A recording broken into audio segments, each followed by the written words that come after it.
Computer engineering की प्रतिभा America के silicon valley में नहीं बल्कि मध्य प्रदेश के एक गांव में। सुनिएगा एक रिपोर्ट। बीबीसी लंदन से आप सुन रहे हैं कार्यक्रम आज के दिन। अभी बाकी है खबर मध्य प्रदेश के उस युवक की जिसने हिंदी भाषियों के लिए एक आसान कंप्यूटर सॉफ्टवेयर तैयार किया है। मध्य प्रदेश में विदिशा के एक छोटे से गांव का वो युवक प्रतिभावान तो बचपन से था, लेकिन अभाव उसकी प्रतिभा को कहीं बहुत गहरे दबाए हुए था।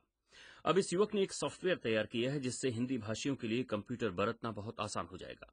हमारे साथी फैसल मोहम्मद अली ने मुलाकात की इसी प्रतिभावान युवक से। मुश्किलें थी कि उसका पीछा छोड़ने को तैयार नहीं।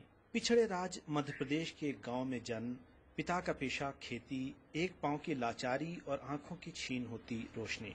लेकिन जगदीप डांगी ने इन सब को परास्त कर खोले हैं ज्ञान के नए द्वार अपने लिए और विश्व भर के उन करोड़ों हिंदी भाषियों के लिए जो इंटरनेट का इस्तेमाल सिर्फ इसीलिए नहीं कर सकते क्योंकि वो अंग्रेजी नहीं जानते। अपनी दिक्कत के चलते हिंदी इंटरनेट एक्सप्लोरर के विकास की ये पहल अब इस्तेमाल को तैयार है। प्रॉब्लम मुझे सिस्टम पे काम करने में भी आती थी, तभी मेरे को दिमाग में आया था यदि मुझे पूरा नॉलेज हो जाएगा तो मैं एक एक्सप्लोरर और जितने भी सॉफ्टवेयर बन सकते हैं हिंदी के में बनाने की कोशिश करूंगा। जगदीप ने स्थानीय जैन पाठशाला से शिक्षा के बाद जब इंजीनियरिंग में दाखिला लिया तो अंग्रेजी के ज्ञान की कमी उनकी सबसे बड़ी दिक्कत बनी।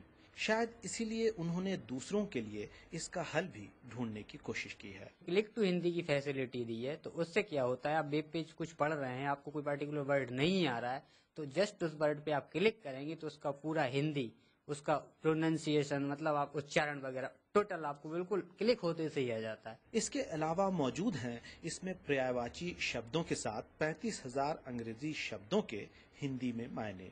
इस्तेमाल करने वाले इसमें अपनी जरूरत के अनुसार नए शब्दों को भी जोड़ सकते हैं। इसके लिए पहले उन्हें खुद अंग्रेजी सीखनी पड़ी और सॉफ्टवेयर पर सैकड़ों किताबें तो उनके कमरे में हर ओर मौजूद हैं ही। लगभग 4 साल पहले कंप्यूटर इंजीनियरिंग पूरा कर चुके जगदीप डांगी ने किसी बड़ी कंपनी में नौकरी ढूंढने के बजाय अपना सारा समय और पैसा इन्हीं सॉफ्टवेयर के विकास में लगाया है और जिसमें मिली सफलता के लिए उन्हें विप्रो, ट्राइसॉफ्ट और हनीवेल जैसी प्रतिष्ठित कंपनियों से बधाई प्राप्त हुए हैं।